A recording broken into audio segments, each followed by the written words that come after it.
Check.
Good evening, ladies and gentlemen, and welcome to the February Recreational Astronomy Night for the Toronto Centre of the Royal Astronomical Society of Canada.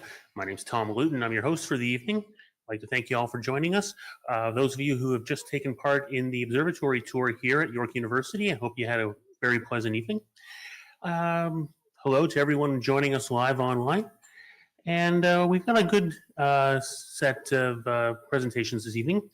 Claudio Oriani will be talking about the sky this month. Arushi Nath will be discussing constraining exoplanet mass, orbital period, and eccentricity from transit timing variations using n-body simulations. And then Dr. Elaina Hyde will be finishing up with applying for telescope time on the Alan I. Carswell Observatory telescope, a 1-meter telescope, amateurs and researchers alike. And then we will wrap things up with our president, Scott Masterton, with the announcements. Can I just get a quick show of hands? Is there anyone here in the audience who's here for the first time? Welcome. All right. And with that, we'll get started with Claudio and the sky this month.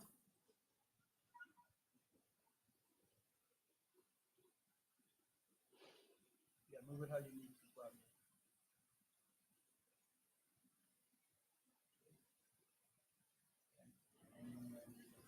Okay.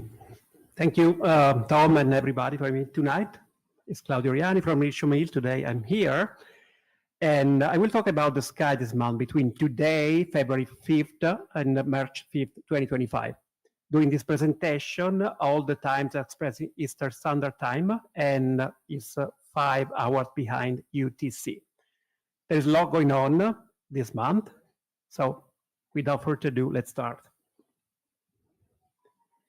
So a glimpse, you can see I just were playing with Stellario and other sources, and I found a few events. So tomorrow we have the first one. The moon will be just half degree north of the Pleiades. It's a good opportunity to capture them together. And there is an asteroid, 29 Amphitrite at the opposition, a full snow moon. It's not particularly bright, but since she was the wife of Neptune, and we have a Valentine's Day, I wanted to tell about this one, and is very close to the full moon. And also we have the zodiacal night visible after twilight for 2 weeks when the moon is out of the way, around mid-February. Venus will reach the peak brightness at magnitude minus 4.9. You can't get it wrong. And also we have some more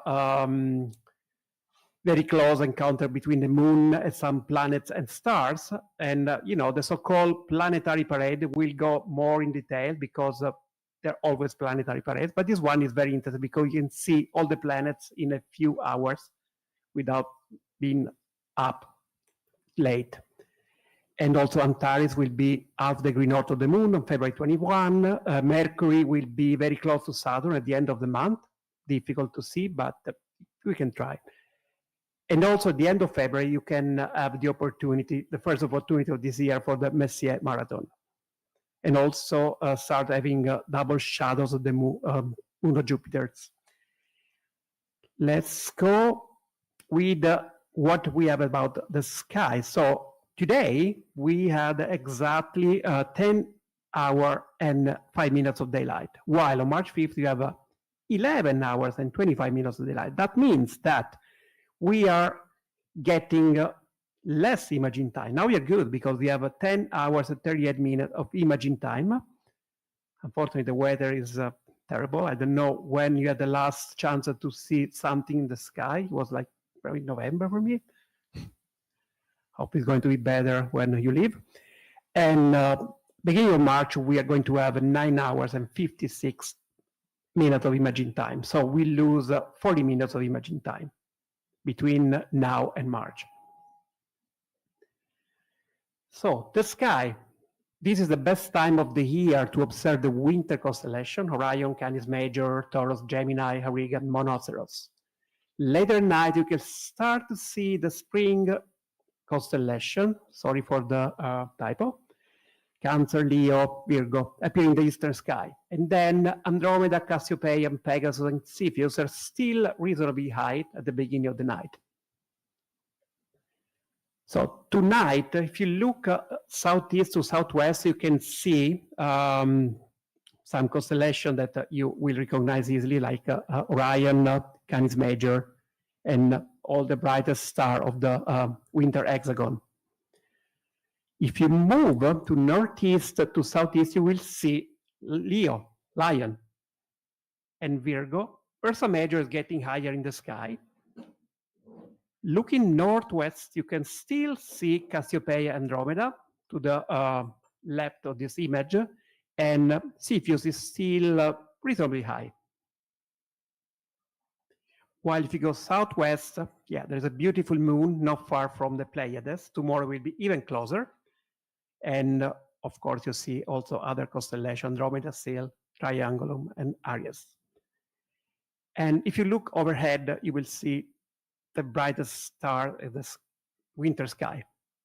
So you see Jupiter, you see it's not a star, of course. You see Taurus, you see Mars between the Gemini, the stars of Gemini, and so on. What not about the zodiacal light? 1 hour after sunset, basically from February 14, Valentine's Day, you can see when the time of the equinox is the best time where you can see the zodiacal light because it's steepest in the sky. This is happening after sunset, 1 hour after sunset. Better if you go far from the light pollution of your city. And you can see this little pillar of light. Let me know if you are able to see. I was reading recently that it seems like the zodiacal light is like some dust that Mars is looking through this orbit, and there is a source I share at the bottom of this slide. You can have a look there. So there is a diffuse globe of light made of interplanetary dust. The sun, let's start with the planet of and the sun for the solar system. So of course, we know what happened last year. We had two major northern lights. I was able to see both of them from the light polluted sky. And now the sun is still very active. I was reading there were like 102 solar spots this morning. So, and there is also a coronal hole. So maybe there was some chance to see some of the aurora in the next few days.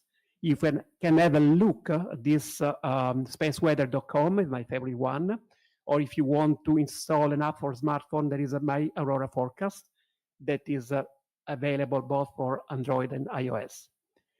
So the sun reached the maximum, approximately it was August 2024 of the cycle that is lasting 11 years. I took this image of the sun with a small dedicated hydrogen alpha telescope and monochrome camera last November. And I just tried to, show what you can see with a very small telescope, like 40 millimeters. There is a prominence of the northern limb of the sun that is bigger than our planet, the top. And what about the moon? We'll reach apogee on February 18 at 1 universal time, while perigee will be reached on March 1st, with the closest. Next, let's see the phases of the moon so that you can plan your observing. Some have lost the moon, some want to have some deep sky observing, so someone hates the moon. I love the moon. First quarter is today, basically, at midnight. And full moon will be reached on February 12, while last quarter will be on February 20, when the moon is rising around midnight. So you have 3 hours without the moon.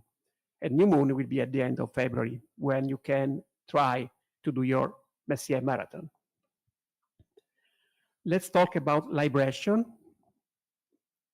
The moon is always facing the same part to us, but since there is a mutual attraction, so what happens, we can see more of half of the moon. We can see basically 59% of the moon, and this is wobbling. So we can see most of the southern hemisphere of the moon, and this is going to happen on February 8th. More of the eastern limb on February 10th, more of the northern on the February 23rd, we can see 6.8 degrees more than usual. And the western part of the moon will be more visible on February 24th. So you can see things that usually are not visible during a normal night. The moon will meet several planets this month, as I mentioned before. Let's start, and also the stars. So let's start with the Pleiades tomorrow. So what you can see here, the red rectangle is a simulation where you can see with the 135 millimeter lens and DSLR camera. So the moon will meet the Pleiades tomorrow. It will be at 1:40 a.m., but the moon will be only 9 degrees above the horizon. You can try. When tomorrow, later, February 7, Jupiter will be 5 degrees south of the moon.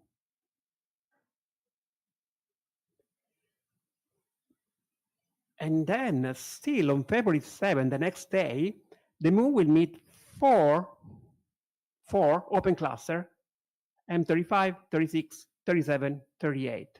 I try to capture some of this event when the moon is very bright. I found very difficult to find a good balance between the exposure, because either the moon is burning the photogram, or you can see just the moon and don't see the star. Let me know if you can try, if you can reach. But it's very interesting because you can see 4 of them. And then on February 9, the moon will meet Mars and the major stars of Gemini, Pollux and Castor, around 7:30 p.m. Then let's go on February 12, Moon and Regulus in Leon. This is going to happen too late. It's going to be 8 o'clock. And then Moon will meet Spica on February 17 before sunrise. It's 6:34 a.m. in this image. They're very close together. And then on the 21st, Moon will meet Antares in Scorpio before sunrise. They will be less than half degree apart. In some part of the world, there will be an occultation, not here. And that's very interesting because the moon, very, very slim sliver of the moon, 1.2 illuminated on the 28th, will meet Mercury. But first, the moon will be very, very dim. And second, is only 1 degree above the horizon. Good luck with that. And then on March 1st, the moon will meet Venus. Still very close, but 4 degrees above the horizon. Now let's talk about planets. As I said before, there is a planet parade. So they will be all visible the first part of the night. You see visibility, the last column, evening, for the entire month of February. Mercury is a little bit of an exception because it will be visible the second half of the month. But let's go more in detail. As I say, from February 18, we have this planetary parade. Actually, we always have planetary parade, but they're close. You can spot 7 planets in one night. So first, wait until the sun is down below the horizon. You can see very hardly Mercury because it's very low in the sky, around 6:30. And then Saturn and Venus are just up. Maybe you can wait for Saturn and Venus until the sky is a little bit darker. And then next, 7:15, you can see Neptune just above the 2 planets. And then last, you can see Jupiter and Mars. You can't make any mistake because of the brightest in the western and overhead. And also Uranus, not far from Jupiter. So in one night, you can spot and maybe image all the major planets. This will be also true for the next few days. Mercury will be even better after February 18. Because, as I said, February 9, Mercury will be invisible because it's superior conjunction, so it's behind the sun. Reappears in the evening twilight at the end of February. And as I said before, there is a close conjunction with the thin crescent moon on February 28. By the way, this image I took on June 2020 with my Celestron 8 Smith-Cassegrain planetary camera. It was very low to the horizon, but it's nice to see Mercury. There is some urban legend say that Copernicus never had the chance to see Mercury. That's not true, but fun fact maybe. Now I have to switch to the next slide because there is an animation and I can't see the mouse. Sorry about that. Okay, Venus, as I said before, will be very bright. You can't make wrong. Minus 4.9 magnitude. In a very dark sky, you can go and you will see your shadow with Venus. The phase angle will decrease from 38 to 14%, and the angular size will increase up to 48 arcs second in diameter. It's very far from the sun, so 45 degrees today, but at the end of the month will be only 31. So we have 1 month approximately to still see Venus in the western sky after sunset. Mars, you know that the last few days ago there was the opposition. Of course, it was cloudy here. And there was also an occultation. It was cloudy in my place, of course.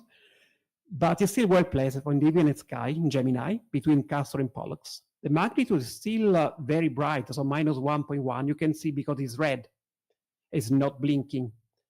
And there is a conjunction with the waxing gibbous moon on the February 9. The diameter will fade because we are getting far apart from Mars. And today is 13.3 arc seconds, while at the end of the month, March 5th, will be 10 arc seconds. But it's still a pretty good target for a small telescope. You can see some details. I took some images and I show them what you can see with the 8-inch telescope.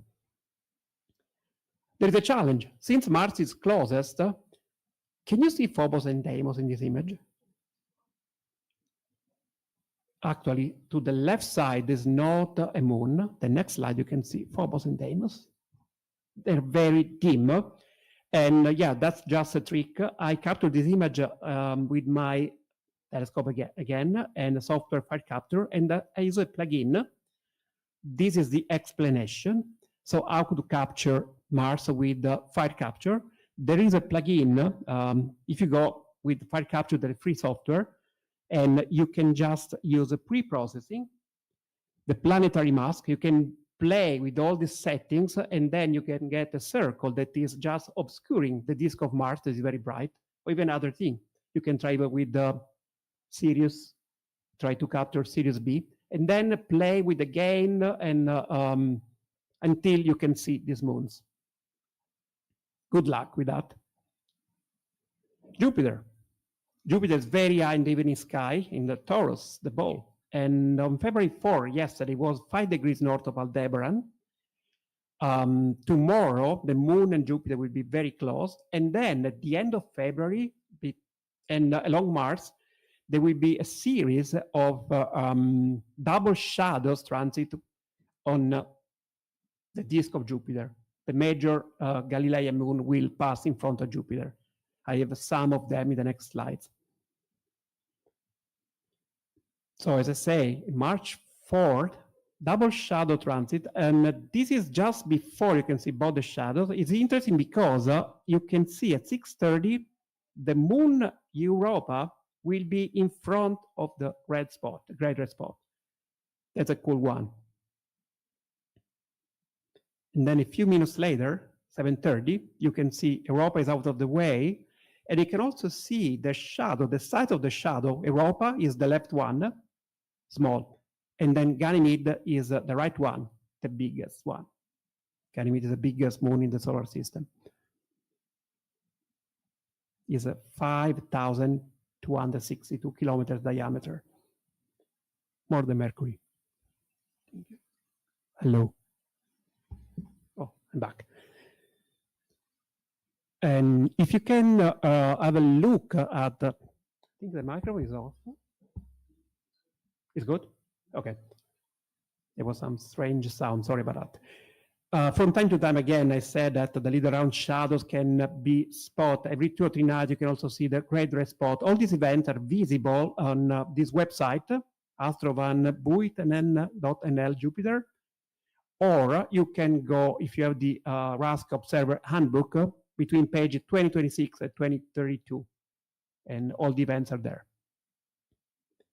Saturn. This image is not taken this year. It was in 2023, because now the rings are very, very thin, will disappear, kind of, on March 23rd, when they become edge on Earth. Unfortunately, the ring crossing will occur when Saturn is in conjunction with the Sun. But then when Saturn will be visible again, we will see the southern part of the rings for the next 13 and a half years. In this image, you can count 5 moons. Uranus is still visible in the evening sky. And again, you can try to play with the gain, as I showed before, and can try to see if you can spot the moons of Uranus. And same for Neptune. This thing is like driving me nuts because it was 4.5 billion kilometers. You can see a moon every day is a different position. Triton is a special moon because it's very bright. It's very, very high albedo.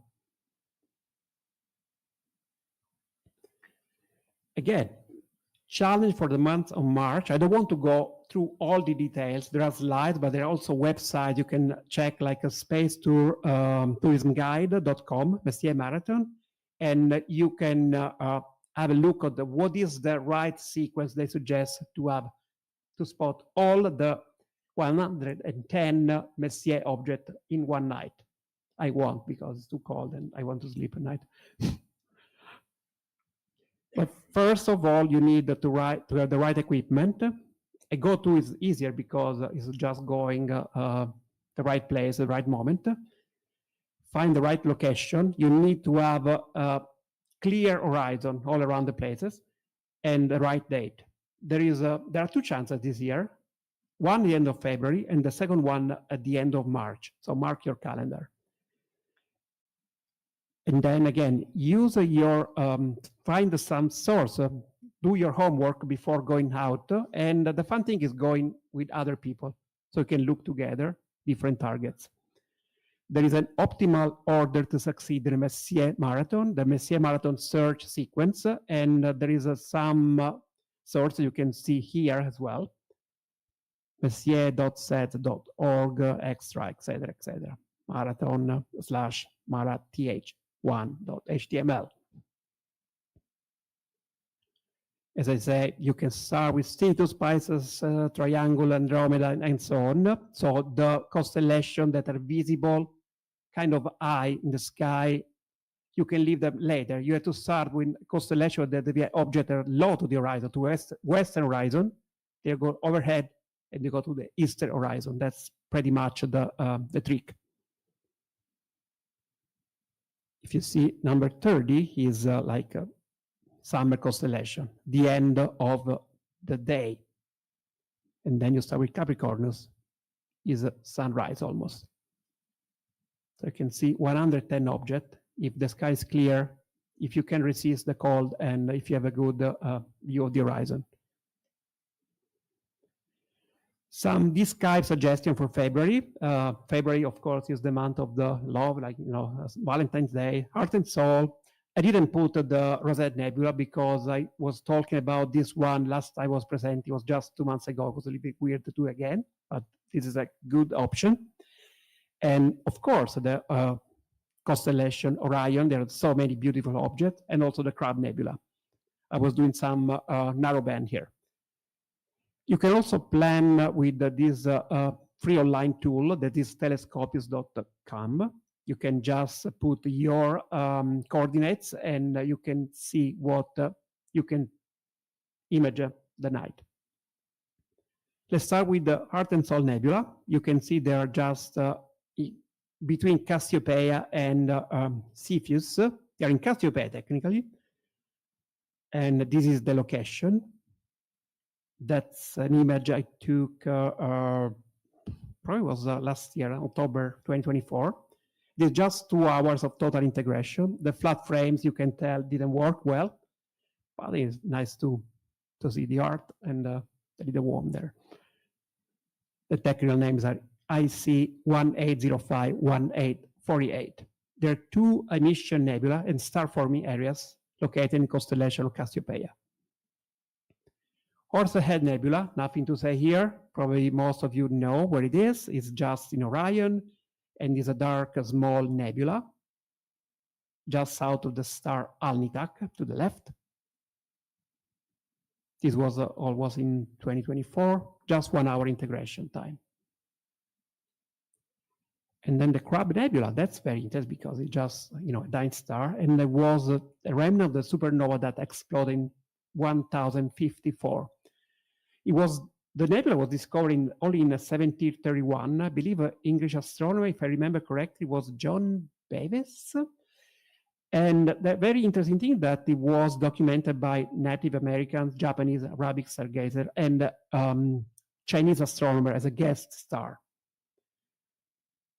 The magnitude is 8.4, and it's comparable to Titan. If you take 2 images 10 years apart, you can see that the nebula is expanding. That's also cool. Comets and asteroids. Not much to say about comets this month. Not very bright. They're all the comets you can see. Again, Astro Van Buiten and .NL comets. They're all above magnitude 10, so nothing really to say. While there is an Amphitrite opposition on February 12th, and I will go there next slide. So if you see on the February 12th, you can see the constellation Leo and the moon, and with this red spot, this is where Amphitrite is. This asteroid is one of the largest S-type asteroids in the main belt. The diameter is 212 kilometers. The magnitude can reach 8. This year is not one of the best ones, but it's very interesting. Again, so Albert Mart, George Bishop. Okay, that's the asteroid. And the name is after, I told you before, is Amphitrite, the Greek nymph, sea nymph that was the wife of Neptune. The goddess of sea is a wife. So Valentine, I think it was something fun to say. Let's talk about the ISS visible passes. I took these images a few days ago, so it's possible that from time to time, this is going to change. So you go closer to the date when a visible pass is supposed to happen and see real time if things are going to change. There are a few dates I put here, and the website is evansabove.com. You have to look at the ISS. February 17, 5:45 to 5:51 a.m. is the brightest I found for this time span. And it's going to be minus 3.9 brightness. So if you plan in advance, you can even put your scope where the ISS is supposed to pass, and you can try to see. Or you can just enjoy the show. The altitude, the max altitude will reach 86 degrees. When you see minus 3.9, minus 4, etc., you can be sure that the International Space Station will be very high overhead. And with that, I didn't find the space flight, that usually I also put in that because they were not available yet. There will be some interesting one at the end of the month. But with that, I'm done. And thank you so much.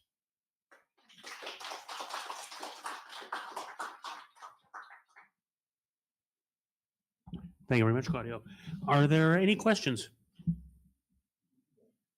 Claudio, you were talking about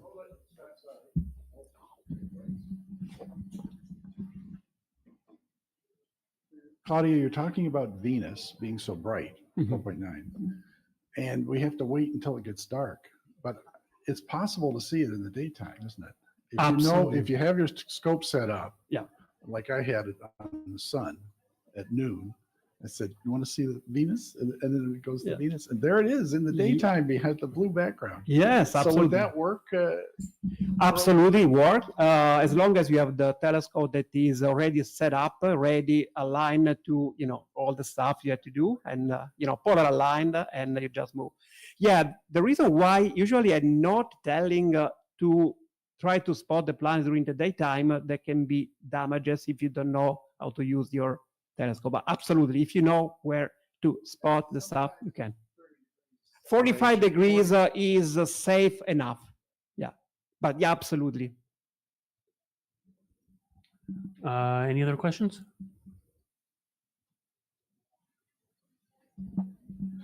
This isn't a question specifically for you. It can go to just about anybody who's able to answer it. Do we know if the Toronto Centre is going to be hosting a Messier Marathon at the CAO this year?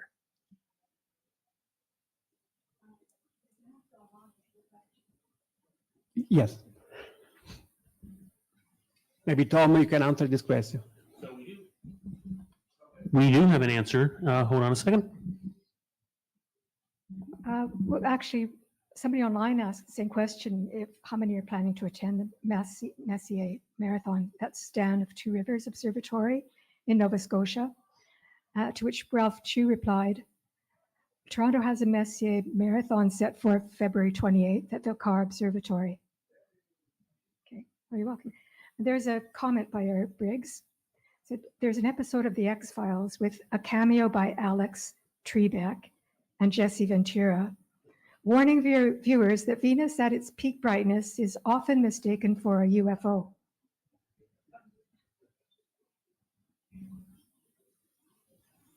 All right. Any more questions in the audience? No. All right, Claudio, thank you very much. Thank you so much. Go over to fun facts while we set up for our next speaker.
All right, and we're back. Is Arushi Nath with Constraining Exoplanet Mass and Orbital Period from Transit Timing Variations using N-Body Simulations. I almost had that memorized. Thank you so much, Tom. Hello, everyone. It's wonderful to be here. My name's Arushi, and today I'll be talking about constraining exoplanetary mass and orbital period using N-body simulations. So let's get started. So first, let's look at an exoplanet system. So here's a short animation. So here you can see there is a globe in the center, the star, and you can see there's a planet orbiting around it because of their mutual gravitation. As the planet goes in front of the star, there's a short dip in light observed as the planet blocks a part of the star's light. This you can also see as the planet goes behind, it'll come in front again, and this dip in light will be repeated. And this dip in light will happen at the same time each time. So let's say if the set interval is an orbital period is 10 days, every 10 days, you will see the same dip in light happen. But let's complicate it a little bit. What if there's more than one planet? What if, let's say, there's two planets? Now, there's not only the gravitational pull between the planet and the star, but there's also the gravitational pull in between the two planets themselves. And that creates changes in the transit timing of the planet. So now, let's look at these two examples of when the transit may occur earlier or later. In the first figure, you can see the transiting planet is the inner one, the one we're looking at. Here, the planet is behind the other the other planet, which means the outer planet is pulling it forward. Therefore, the transit would happen earlier than expected.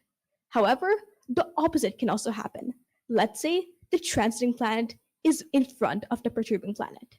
Then, the other planet will pull it backwards, and the transit will happen later than expected. So here, we can see that the transit timing is not consistent. So what happens if we plot these transits? Each time there's a transit, we see the exact timing, the mid-transit timing of the transit. And we do this for, let's say, 9 different transits. Then you will see different shifts in the mid-transit timing. And these timings is called transit timing variations. And you can see a little plot about that on the right. So why are these transit timings so important? Well, these transit timings allow you to detect new exoplanets. Let's say you have a system in where you only know one of the planets. You can see it transiting, and then by measuring the transit over hundreds of orbits, you can see that the transit is shifting in a continuous way. You will be able to predict that there may be another planet in the system. And so far, 32 exoplanets have actually been discovered through this method. So my project has two main goals. First, generate thousands of n-body simulations that accurately model these gravitational interactions between planets. Second, use these n-body simulations to be able to constrain the mass of the unknown planet in the system. And this is really useful for actually exoplanet systems where one of the planets may not be transiting because they're above or below the plane. And this allows us to be able to detect exoplanets we could never have done before. So how did I make my n-body simulations? So these simulations use 13 parameters. First, you need to know the mass of the star. And you also need to know the 6 orbital parameters of both planets: their mass, orbital period or semi-major axis, eccentricity, inclination, and argument of pure astron. And using all of these parameters, if you input them into a simulation, you'd be able to figure out what the transit timing variations of one of the planets would be. So to create these simulations, I used a modified version of Rebound's IES-15 integrator. So here are the constraints I set for each of the parameters. So to set these constraints, I went on the Exoplanet Archive website, and first I looked at the 32 known exoplanets that have been discovered through the TTV method, and I basically plotted their distributions to see where most of the parameters lie. Using this, I constrained the parameters. For example, for the transiting planet, so the planet we're able to observe, I constrained its mass to 0.5 to 20 Earth masses. And for the perturbing planet, so a planet that may not be transiting, I constrained it to 0.5 to 320 Earth masses. And I did the same for orbital period, eccentricity, inclination, and argument of pure astron. And I've run thousands of simulations ranging over several weeks. But how exactly did I choose how to sample these simulations? Well, originally I went with the Gaussian approach, so completely random, picking in between my ranges stellar mass, inclination, all of the other parameters.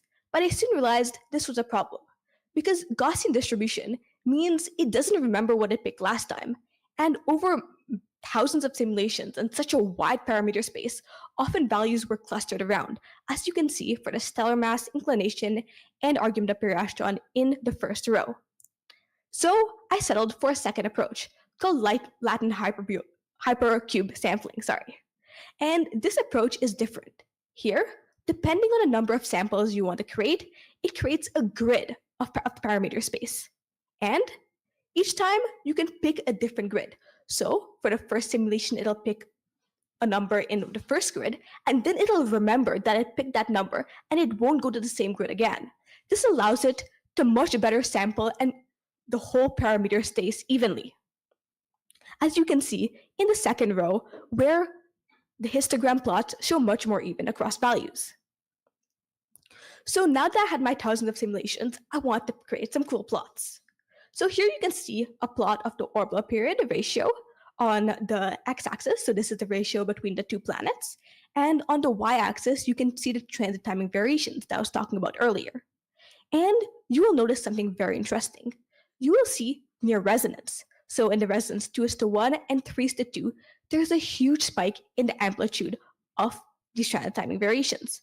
And just as a quick reminder, planets in resonance are those where basically the orbital periods are ratios of one another. For example, 2:1 resonance mean one planet, let's say the transiting planet, would do one orbit, while the outer planet would do 2 orbits. And it's much bigger because this is actually a log scale. So you can see the huge impact on resonance. For example, resonance, you can see it goes up to 10 to the power of 2, so 100 minutes of transit timing variation. While away from variance, it can be really, really small, like 10 or even below. And here you can see I've actually plotted this for different masses. But let's look at something different. Let's focus on these two resonances here. You will see that actually the 2:1 resonance has a much bigger spike than the 3:2 resonance. And this is because these gravitational kicks caused by the other planets are much more repeated and frequent, causing the amplitude to be much higher. And you can see I plotted this for 4 different mass values. So you can see the lower one is a mass value of 5. This is for the perturbing planet. And you can see it slowly rises up till 40. So you can see as the masses of the perturbing planet rise, the TdV amplitude rises as well. And it's shown much more clearly here. So here you can see the 3 plots, and this is centered on 2:1 resonance. So you can see on this plot right here, the mass of the perturbing planet is the lowest. And you can see as it goes higher, you can see the TTV amplitude increases a lot. And again, this is a log scale, so the increases are much more. But the same thing doesn't happen if you change the mass of the inner planet. You can see 3 different values of the inner planet mass, but all of them produce roughly the same amplitude. And this is because TTV amplitude is not based on your own planet, but it's more based on the perturbing planet. So the transiting planet has very little impact on itself, whether it's huge, whether it's small. So now I've been talking a lot about TTV amplitude, but how exactly do we calculate it? So here I have a curve of a possible TTV curve. So you can see it goes first, we can say it's about at -7. And this means that the transit was 7 minutes earlier than expected. And the next transit was, let's say, 6 minutes earlier than expected. And I plotted this for over 100 transits.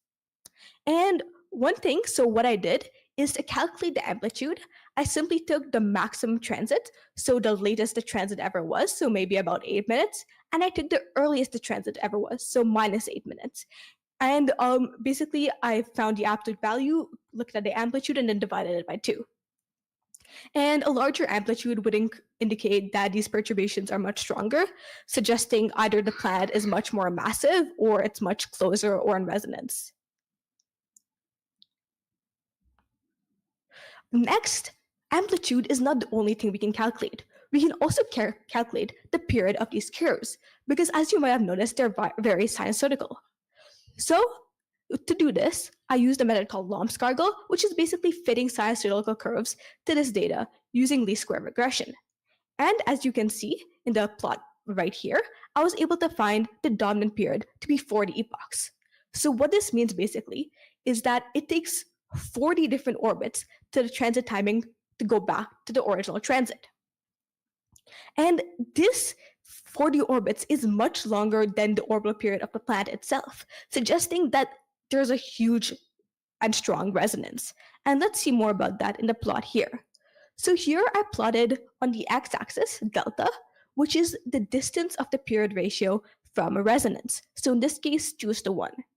And on the x-axis, I've plotted the period, or superperiod, as we call it. So you can see far away from resonance, the superperiod is not that big. It's about 40 epochs. But as you go much and much closer towards resonance, let's say you're 0.2 away from the period ratio of 2, it's gone up to 100. And for 2:1 resonance, the dominant period or superperiod can be up to 200 times the orbital period of the transiting planet. And let's look at that for different resonances. So here, not only have I plotted 2:1 resonance, but I've also plotted 3:1 and 3:2. And you will notice that these higher order resonances have, while they may have weaker gravitational interactions, but since 3:1, for example, will have a much longer superperiod because they're extended among much longer timescales. And here you can see I've also plotted 3 different triangles. They're associated with real Kepler objects. So I've been able to plot their delta versus superperiod, and you can see they match very well with these plots. And let's look at an interesting case. What happens if both planets in the system are transiting? The answer is we'll be able to see transit timing variations in both planets. So each planet might have different TDV amplitudes, depending on, let's say, one of them is bigger. The bigger one will likely have a smaller TDV amplitude because it's affected by a smaller planet, while the smaller planet may have a bigger TDV amplitude. You will also notice that these TDV phases are anti-correlated, which means while one planet is transiting earlier, the other planet will be transiting later. And this is because, as we saw in one of the plots or images at the beginning, it's always the planets that are pulling each other forward and later and causing them to come earlier or later. So that means as one planet pulls the other one forward, the other will go back. So it'll be an anti-correlation. But they'll also have the same super period or dominant period, meaning that the period will be the same. So here is a GIF I've prepared. So you can see right here, this is delta. So this is how close it is to resonance. So it's slowly going closer to resonance. And you'll see, I hope it's big enough, but you will see that the dominant period is slowly increasing. So this is because as it goes closer to resonance, super period is increasing. And let's just wait a few seconds. Let's see the values here. So now you can see it in the Lomscargle. If you look at the values, they're definitely increasing. And you can even see in the first plot, you can see it's becoming much bigger. You can clearly see the different sinusoidal curves as it expands a lot. And this is as it's very, very close to the 2:1 resonance. Delta is less than 0.01. And here you can see it was the max. So now let's look at some real data. Here is Kepler 18c and D. In this system, both planets are transiting, which means it's possible to get TDV curves of both of them. So above, you can see Kepler 18c, and below Kepler 18d. You can see that they are in that anti-correlated phase, and their super periods are about the same. And we can find the super periods using the same sinusoidal fitting method, or Lomscargle. You can see both of them show periods of approximately 270 days. And if you look at the plots, the TDV plots, you will see that's about right. From one peak to another, it's about 270 days. And this 270 days is a huge super period compared to the Kepler C orbital period of about 7 days. And this shows that they are definitely in near resonant configurations. And these plots were actually generated by me. I was able to query the Kepler telescope and extract data from all of its quarters and use them and a software called Exotic to be able to create these O-C plots. So I wanted to be able to test my algorithm and n-body simulations on Kepler 18c to be able to see if I could predict the mass and orbital period of Kepler 18d. So here, I took Kepler 18c as my transiting planet and just ignored Kepler 18d transit and assumed it was the perturbing. So here, this is what I was given. Since I already knew Kepler 18c, I knew its mass was about 17 Earth masses and its orbital period about 7.5 days. And now I wanted to find about Kepler 18d. So the first step was extracting the transit data, as I mentioned before, so querying the Kepler database and being able to extract all of the transit curves and finding the mid-transit times. And I was able to calculate the amplitude and found it to be about 8.17 minutes. Then I used the Lomscargle method, so I was able to fit a sinusoidal curve, and I found super period was about 267 days, which is about 35 epochs. Epochs simply being the number of orbits of the planet. So since the epochs was so big, it was likely that it was in some sort of resonance with the other planet. So how exactly do I find the mass? Well, here I have a plot I've created of about thousands of simulations that I've ran. So on the x-axis, you can see the delta from the 2:1 resonance. So in this case, I was assuming it was a 2:1. And on the y-axis, you can see the O-C amplitude. And I've plotted this for several different mass values. So you can see 5 Earth masses, 10 Earth masses, 15 Earth masses, 20 Earth masses. And I kept the transiting to 17 Earth masses to replicate Kepler 18c. Now, I know something. I know that the amplitude, or O-C, of Kepler 18c is 8.17 minutes. So I plotted a horizontal line at 8.17 O-C amplitude. And I looked and see which points fell in this curve. And I found 8 points, all of different masses, all of different deltas. And this is where a slight degeneracy comes. There's so many different values. How do I know which one is the true delta and true mass of this exoplanet? So here I turned to superperiod, the second information I knew about Kepler-18c. So here's just quickly a table of all of the 8 different possibilities I had extracted from that plot. So here you can see a plot of superperiod versus delta. And you can see as delta increases, superperiod decreases. So now I already knew the superperiod of Kepler-18c. So if I could find the superperiod of all of these 8 different points I had and see which one matched the closest with Kepler-18c, I could find which was the right combination. So using these plots, I was able to create and find the superperiod of each of these 8. And as you may recall earlier, I had said the superperiod of Kepler-18c was 35 epochs. So scanning all of these, all with very, very different epochs, I found the one which had the closest, of 32.6 epochs, and that was with an outer mass of 15 and delta of about minus 0.058. So that was the value I'd found. I'd found the mass was about 15 and the delta was minus 0.058. And using this, I could find that the period ratio would be 1.94 simply by subtracting 2 from it. And I compared my values with the NASA Exoplanet Archive and found a very good match in period ratio, delta, and mass. You can see the mass may be slightly off, but I only did at 5 Earth mass intervals. If I were to create my ISO lines or my mass lines at much finer intervals, I'd be able to find a more accurate mass. So what's next? So now I want to basically create more complex n-body simulations. Because while finding the mass, I'd assumed that the eccentricity was 0. But with many planets, that's not the case. I was just lucky with Kepler-18. So I would like to also start varying the eccentricity and inclination in my plots to be able to find more accurate values. In addition, I would like to find chopping signals. So basically signals that are sometimes caused in the TTB curves. So not the main sinusoidal curve, but sometimes there's also smaller signals caused solely by the mass of the other planet. And this could help me narrow down the mass even further. And finally, I would like to expand this to include real data, not just from the Kepler telescope, but also from TESS, ground-based telescopes, and even telescopes from citizen scientists. And as always, I'm always looking for more time to secure and provide telescopes to continue my research. So with that, thank you very much, and I'd be happy to answer any questions.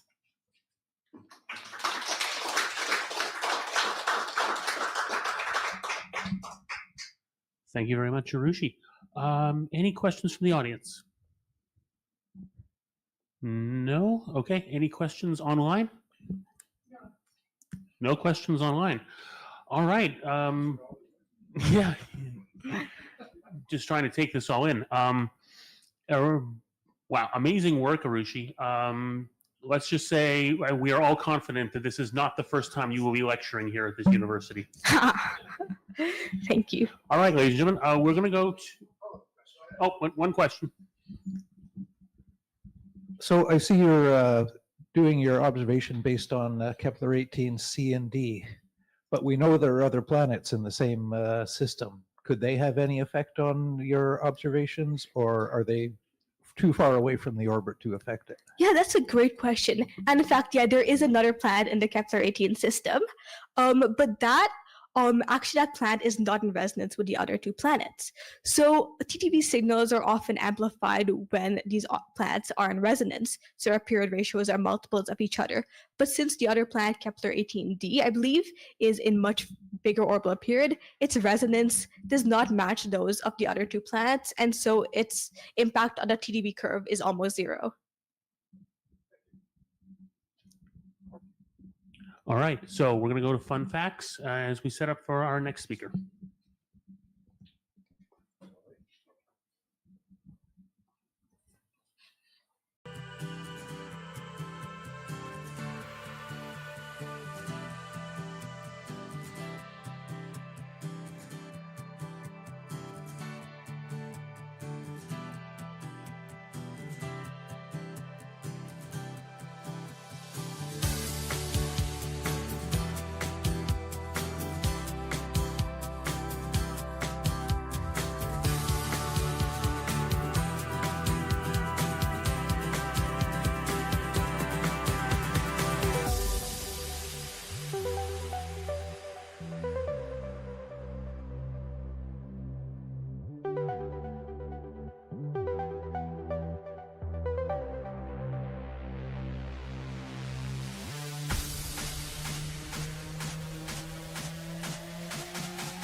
All right.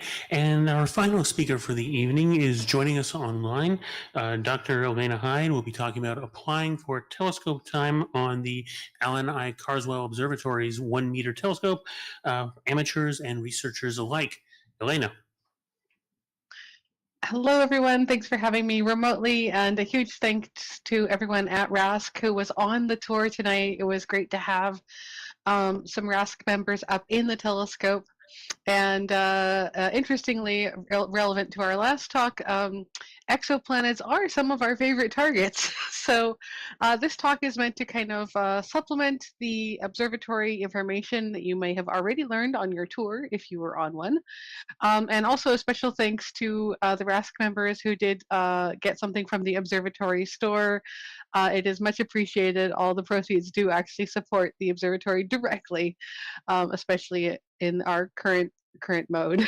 So I'm going to start off just by giving a little bit of extra information about the observatory, just in case there are some folks who maybe didn't catch the tour before RAN tonight over at York University. So just in case you didn't know, the Alan I. Carswell Observatory has quite a few, there we go, quite a few interesting features. So we have the 1 meter telescope, which it used to really actually move that fast until I adjusted its timing. It is very, very new, very, very fast, and very, very accurate. It's gone down to 22nd magnitude without too much of an issue, as long as the football stadium lights are off. And of course, it is highly capable of research and tracking all kinds of interesting things. But that's not necessarily the only thing we do.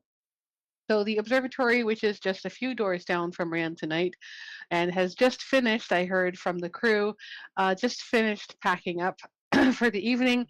We do tours every Wednesday after sunset. So at this time of year, the tours tend to start around 5:30 and end at just before 7:30, so that everyone has time to go to RAN. And of course, in the summer, we'll start later because sunset won't be until 8 or 9. And Monday nights, we do our online public viewing, which is on YouTube, and in conjunction with the York University Radio podcast. So there are online outreach, in-person outreach, and educational events as with our Final Friday teletubes. And of course, we're on social media, much like RASC Toronto Centre is. The research end of it is including York University undergraduate students, as well as researchers from around Ontario, around Canada, and around the world. Our regular sort of undergraduate classwork includes things like solar observing, galaxy characteristics, exoplanet transit observing, and color magnitude diagrams, which are basically fun objects in astronomy. So those are primarily done with the 1 meter telescope now, although the 60 centimeter used to be the workhorse for those. So we have public outreach, we have tours, we have external demonstrations, and actually this Sunday, we have community event with Downsview Park. So we are running community event astronomies out at Downsview Park, which is one subway stop down from York, on the February 9th and March 9th. And we do events, solar observing with them during the summer as well. But all of this is only possible because of the vast changes that have happened in the observatory over the last few years. So pre-2019, which is not that long ago, so 5 or 6 years ago, depending on where exactly you start counting in time and space, we had the 60 centimeter telescope and the 40 centimeter telescope in our two old original domes from the 1950s. However, in 2017, we were approved for a donation from Professor Emeritus Alan I. Carswell, who donated $500,000, which was matched by York, to bring in the new 1 meter that we now have, and that's why we're called the Alan I. Carswell Observatory. So this means we have upgraded our research, we have upgraded our outreach, and we have robotic capabilities that we've never had before. Our ongoing research project, and this is run on the 60 centimeter and the 1 meter, is SX Phoenicius variable stars. This actually has been running since 1995. We have been monitoring light curves from variable stars over extremely long time bases.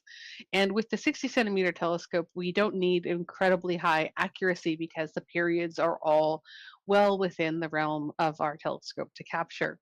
It's a very easy job for the 1 meter and a slightly challenging job on the 60 centimeter.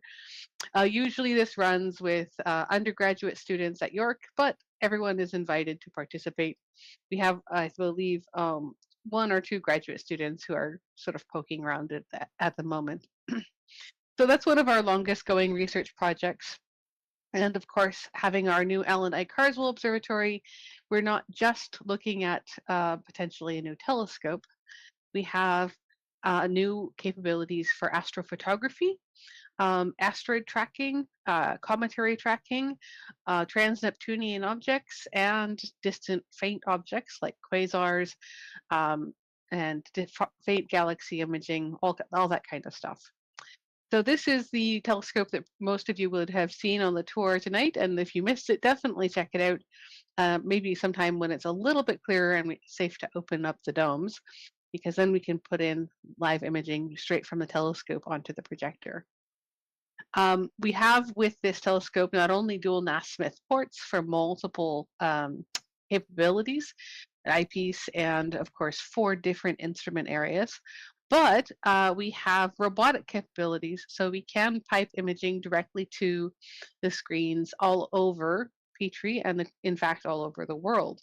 So we can actually pull some in tonight if we hadn't closed the telescope after the tour. You do have to let the students go home at some point. So if we want to run the telescope now, we have robotic and in-person modes. And this 1 meter telescope is now the largest telescope on any Canadian university campus. And it does an amazing job despite the high light pollution conditions. And I will say with the new spectrograph attachment, we're now able to do, of course, spectrographic imaging, spectrographic binaries, and element analysis for all kinds of different interesting phenomena.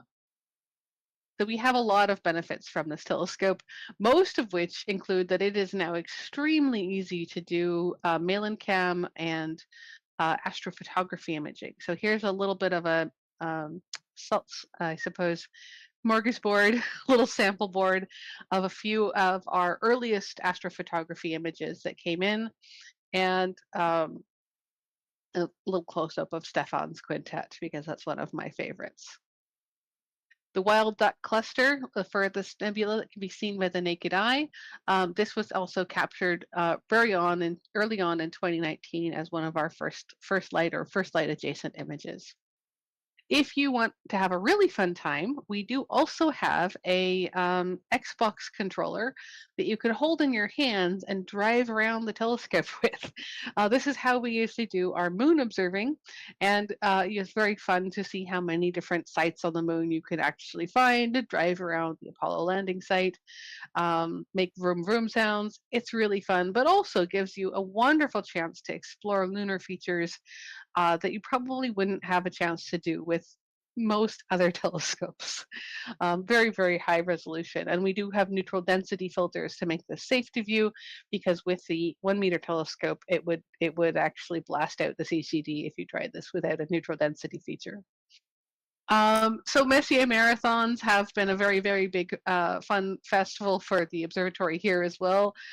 We try to follow along with the RASC marathons whenever we can, but we often try to see how many we can get. And actually we had, I believe, almost the full set imaged last year, and this is from even a previous one. So very, very good galaxy imaging on single frames or even just single filter exposures. And we do have Johnson cousin filters for those people who are interested in actual science types images.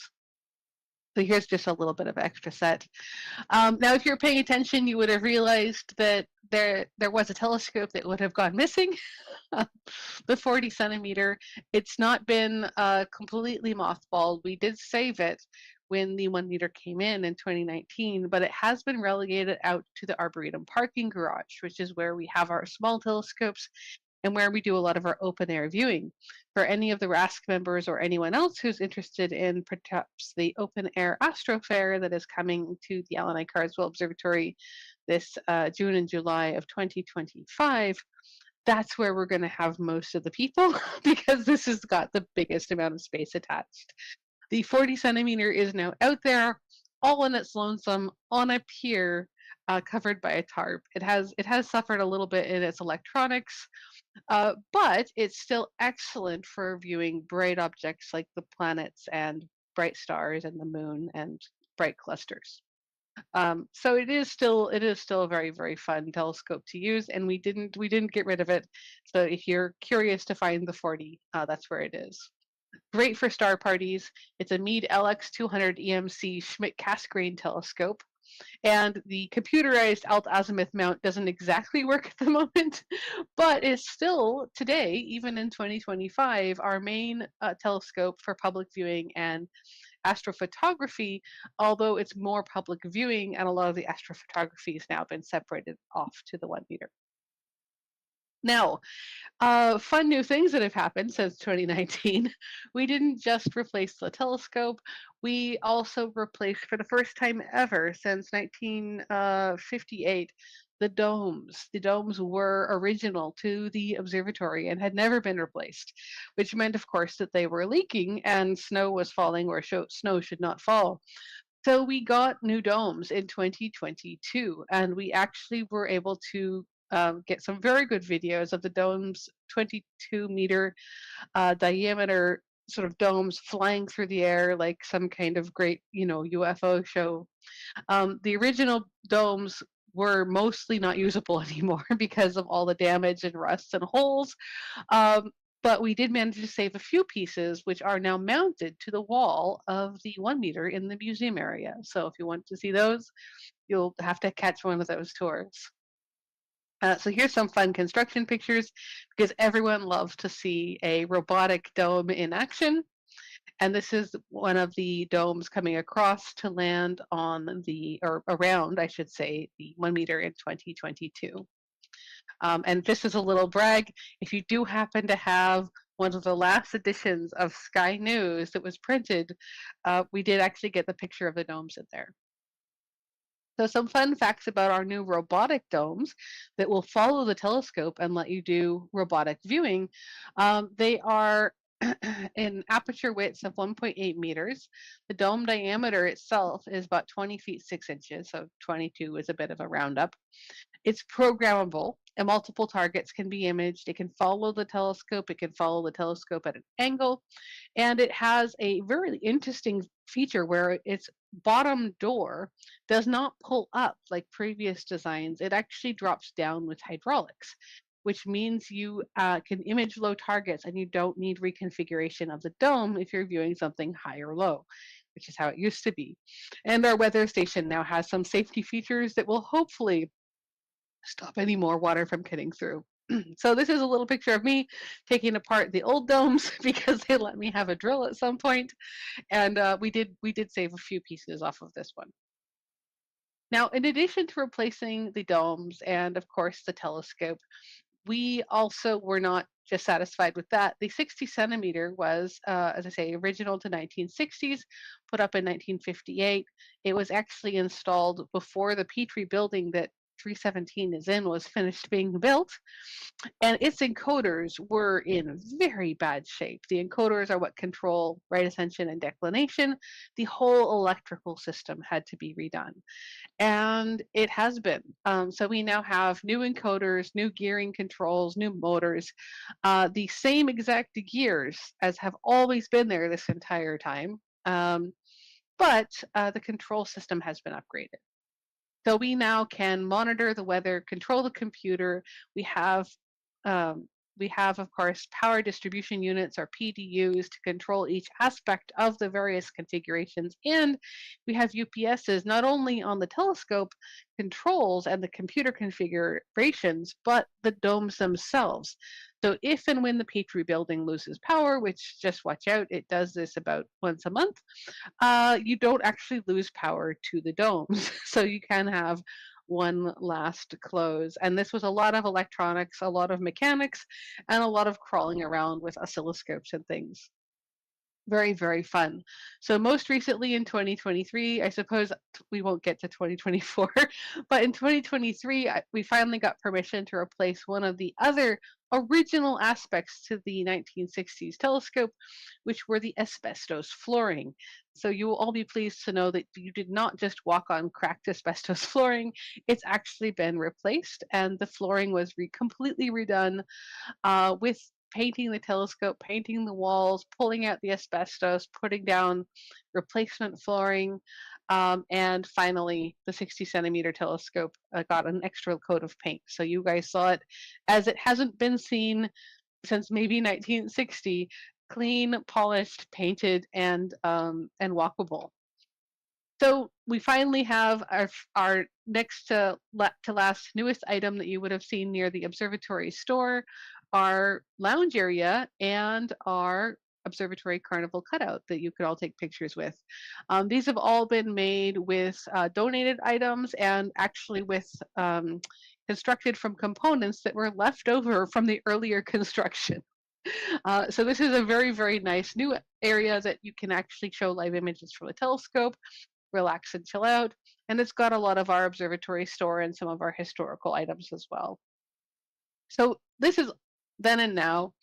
We have now our 1 meter, we have our 60, we have our 40 out at the atrium, and we have a flock of smaller telescopes. So in addition to having our grand reopening in 2023 and getting started again, we have the ability to get started with observing and to really have modern modes of not just research observing, but also astrophotography and all kinds of other fun stuff. So we have a lot of fun at the observatory, and I want to show you guys how you can apply for time if you're interested. So this is the apply for time area of the Alan I. Carswell website. So if you're interested in following along, I believe I have about 6 more minutes to show you how to do it. So just as a little shout out, if you go to the observatory website, you can start at Alan I. Carswell Observatory website. So if you search for the observatory on your favorite search engine, we should show up somewhere, unless AI has overwritten us. But if you land on the landing page, of course, you can watch the IWST movie. You can find tickets to any of the free tours, or you can hop over to observers and say, I would like to go and observe an exoplanet next week, or a galaxy, or a quasar, or do some imaging in RGB. And how are you going to get there? So you go to scheduling, apply for time, and this is the basic information. So there's context, there's a schedule, there's apply for time proposal, and a form that you can fill out. And RASC members should note that I have actually made a reservation for the last final Friday having variable star preference in memoriam for Blake Nancaro. He was our first astronomer in residence and a variable star fan. So you can view the schedule just by scrolling down. It shows you the next couple months, as long as we remember to update it. And you can see if there are observers signed, it appears green. If there's other things happening, like classes and tours, there tend to be in here most of the time.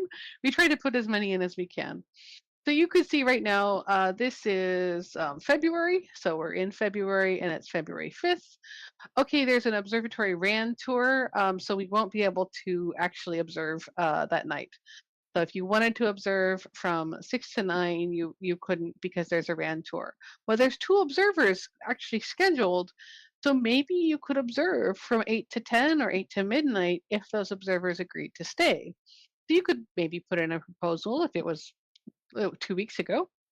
Now, if we scroll down, you can see that there's a bunch of nights that don't yet have observers assigned.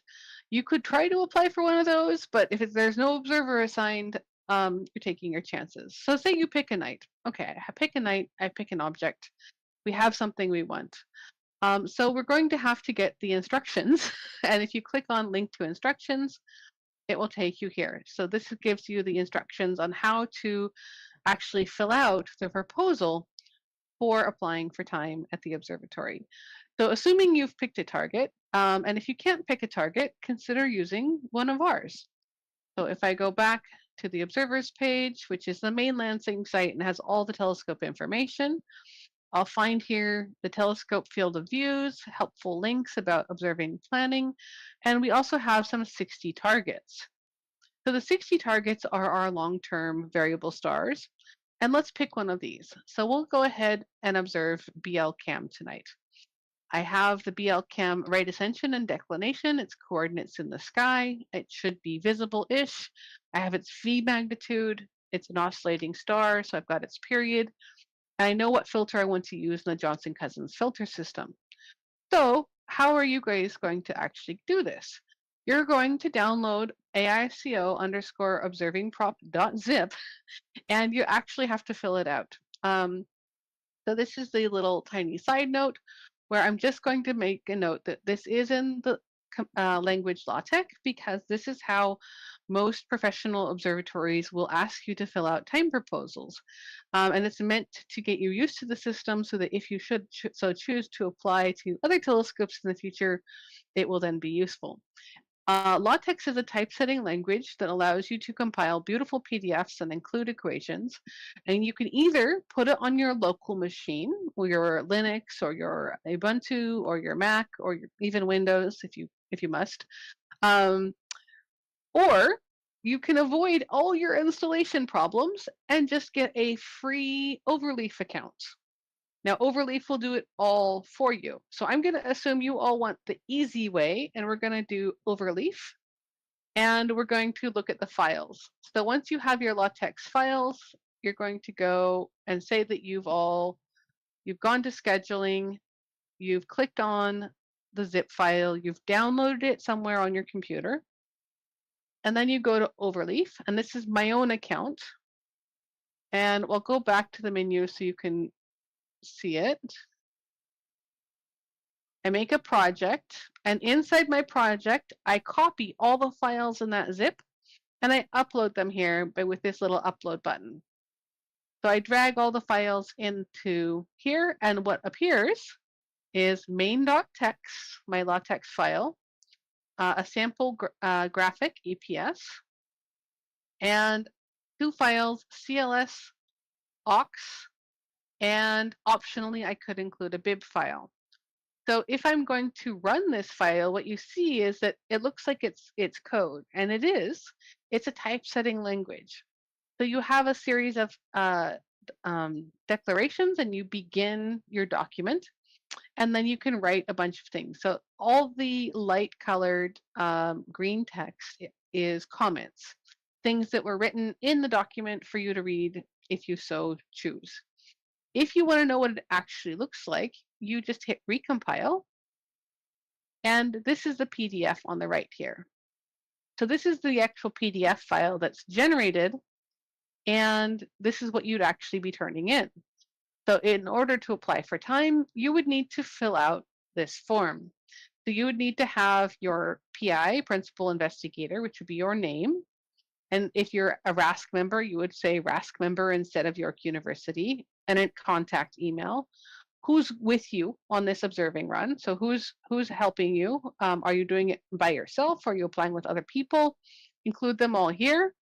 What observing runs do you want for your project? Do you want to observe in Johnson-Cousins, RBV? Do you want to get full RBVI? Do you want neutral density filters? Which filters do you want with which telescope? The 60 or the 1 meter? What field of view do you need? And so you'd fill out these fields by going in and researching your target.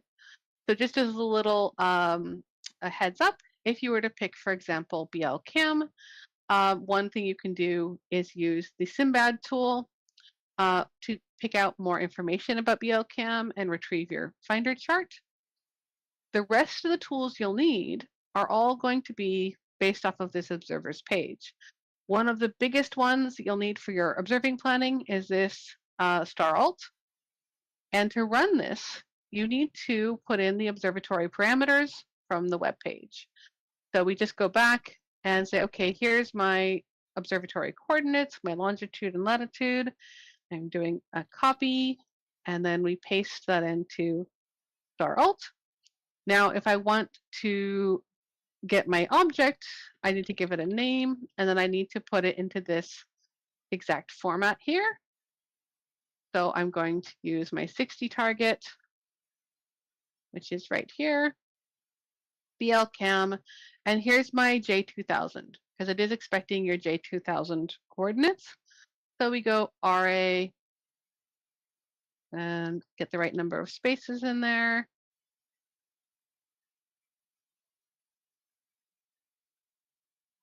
And we'll make it the right format so that it matches 034720 and declination. We can copy from the other column.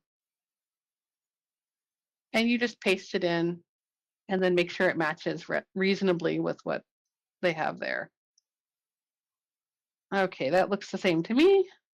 I've given it a name, I've given it some fields, and then I'm going to click retrieve. And it's printed me this lovely sheet which shows the moon position and my object's position over the course of the night to night in UT time, because that's the astronomical standard. So, of course, on your observers page, you will find the UT time because you will need that with your object every night. So if it was tonight, you would need to make sure that you set the date for tonight. This is for 6 February 2025. And this is my star alt. So I see my altitude of the star over the course of the night, and my name is here. One is BLCam, and the moon is the dashed line. So the moon is incredibly close to my object. That is not good. This is a terrible observation. Oh boy. I would not approve this if somebody sent me an object this close to the moon. All right, so let's see what some of the other ones are. And these are all things that you'd want to be able to retrieve for your report. So I'm going to go with the star track. And this shows you the same idea, but now you've got the all sky view, and you can see exactly how close your object is to the moon. And your other options are star obs and star molt.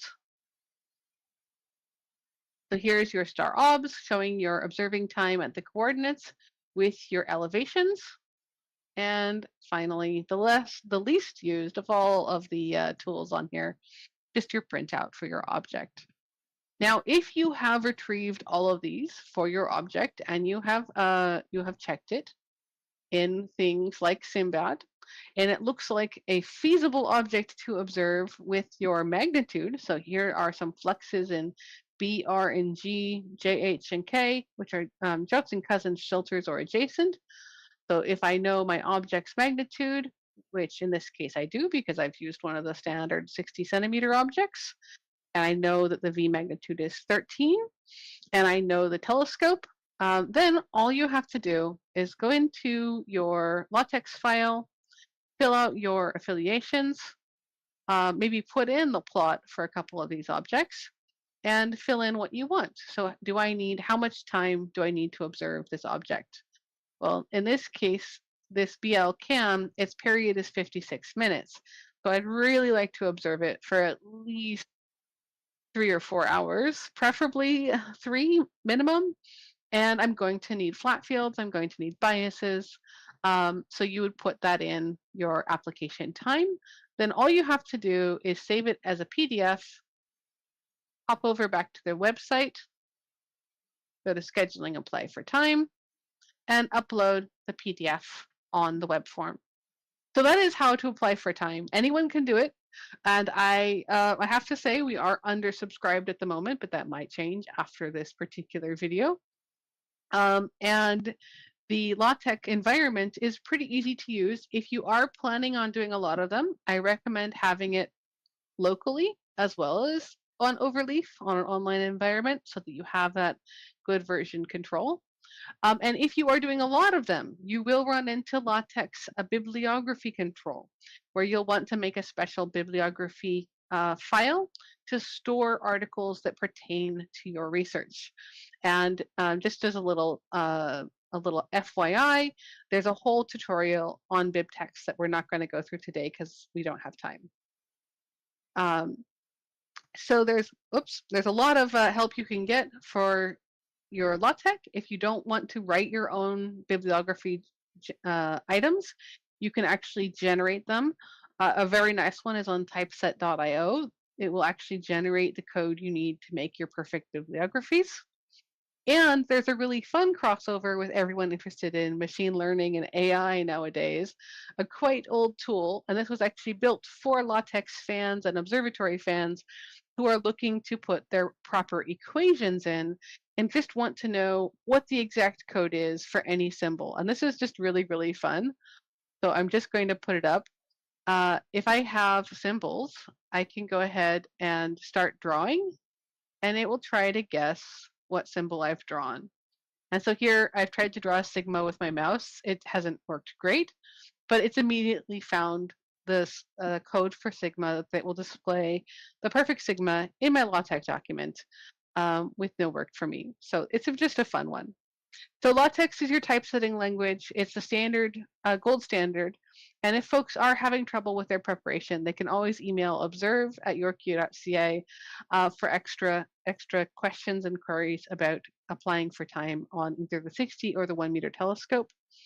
But it is highly recommended for anyone seriously interested in observatories to tackle the system and have a go with using your typesetting language. It can be used in Python codes and locally in Jupyter notebooks. It can be used on the cloud in Colab, and it can be loaded into GitHub for version control. So once you start doing it, you can get into the whole ecosystem. So we've already tried it basically together, and just because I am a little bit concerned I ran out of time and forgot, I will start wrapping up here and just say that the primary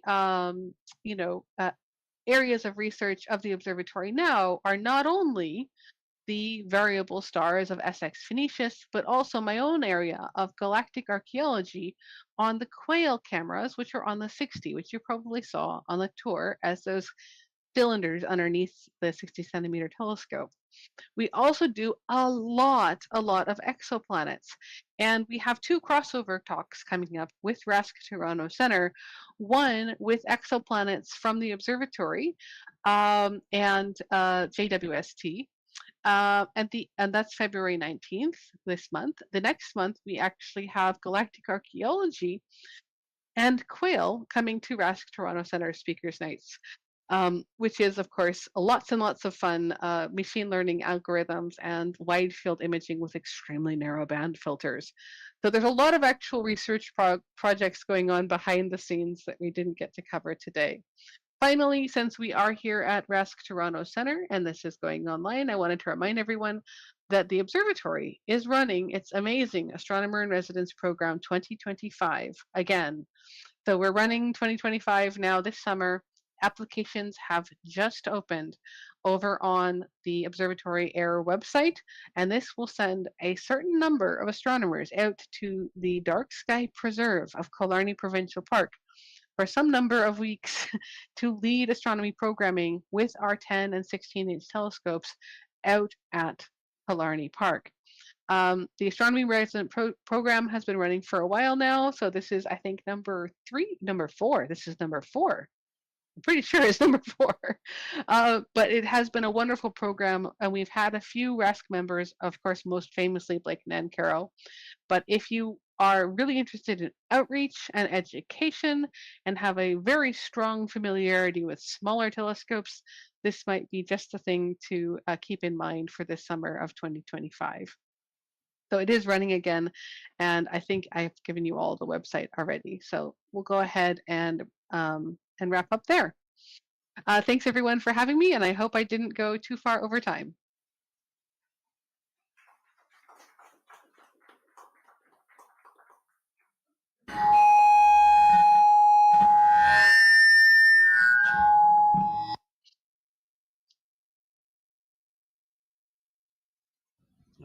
try this microphone.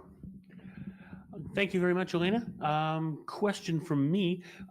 Does the Alan I. Carswell Observatory keep records of previous observations so that so instead of booking observing time, I can just simply dig through your library? Yes, actually, we have been working with the CADC on establishing a data pipeline. Right now, we do have an almost searchable web form of previous observing runs.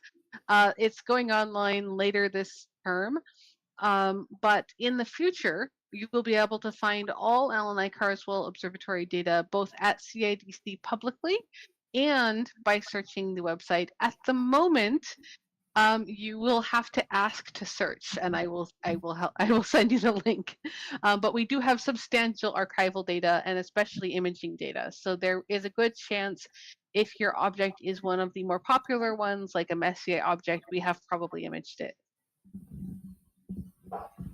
All right, thank you very much. Any other questions from the audience?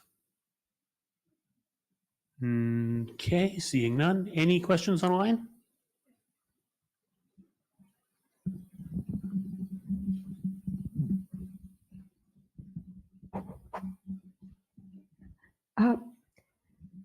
There is a comment from Zapfan. He lives in Sweden, the West Coast. He said, a 1 meter mirror and an eyepiece. Wow, must be spectacular to look through. And he thought your topic was interesting. Brenda Shaw had a question. Did you get to toss the 60s old control box off the roof? That would be a hazard. It was extremely heavy. We have actually kept a large amount of the original control system because one, it looks amazing, and two, it's really actually very historical because a lot of it was homegrown over many years. So you will actually see in the museum area of the 1 meter no less than 3 previous control panels for the 60 centimeter telescope. And we've also kept the original spectrograph, which is about 60, 70 pounds. And that was something that you used to have to carry up the ladder over at the 60 centimeter telescope. So there's some really fun historical things that we've managed to hang on to. But the full encoders for the 60, that it was really just an extremely long cable connected to Argo Navis.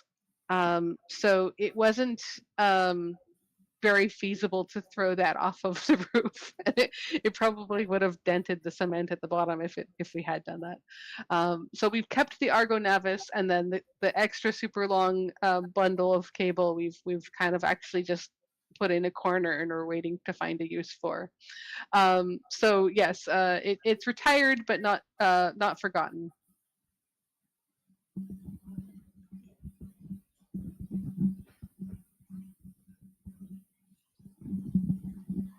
Brenda Shaw replied, that's awesome. Oh, no, first. We were all waiting for the day. She said, that's often awesome though. I love it. Museum and lounge concept. Yeah, we were really glad to get those donations to come in.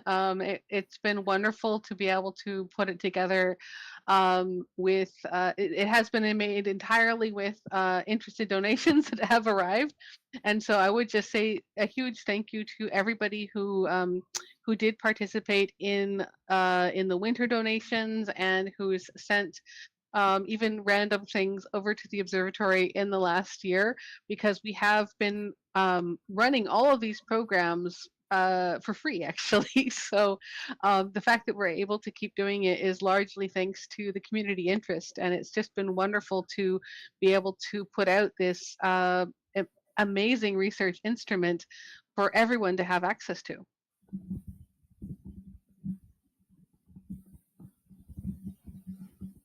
Okay, thank you very much, Elaina. And hopefully some folks here will be taking advantage of this wonderful opportunity. That concludes our presentations for the evening. We're just going to quickly flip over to fun facts while we get our announcements ready for Scott.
All right, so apologies for the delay, folks, because of technical glitches. But now, in his live premiere, our new president with the announcements. Ladies and gentlemen, Scott Masterton. Well, thank you, Tom. Thank you, everyone. And thank you for tuning in and viewing our presentation. So now you get a few announcements. Let's see here. Welcome. Right. Tonight, we had our RAN, our Recreational Astronomy Night. And as you saw, we have speakers that present interesting topics and work that they're doing. 2 weeks from now, we'll have a speakers night, which will be online, and we will have members of the astronomy societies to present interesting topics. Because you're on YouTube, you can send us messages and say hi or questions for the presenters, as you've seen. Speakers night on February 19th, 7:30, we have Aidan Weatherby, and his topic is space engineering, the shock of discovery. The James West Telescope, Exoplanet Science, and the AICO. Tune in to find out what that is, and you can get the online delivery at the rescto.ca site. On February the 8th, DDO Astronomy will have a virtual Sunday night gazing, and there's a registration fee, and you can join at the rescto.ca. Again, in February 23rd, another Sunday sun gazing, and the information is displayed there or at the RSCTO website. On March 8th, we have Space Action, Craters and Comets at the DDO. And there's a description and there is a registration. You must register, and the links can be found at the RSCTO. The Carr Astronomical Observatory. This is our observatory up north, and it is open. We have year-round access. And in the common areas, you're encouraged to wear a mask, but that's up to you and the rest of your friends up there. Go to the online booking page. We run on volunteer energy, as you've seen, and we invite members to join us as volunteers to assist in the running of our society. Contact the volunteer coordinator. RSC membership. If you want to join the oldest astronomy society in North America, join us. We first created in 1868, and we received our royal designation.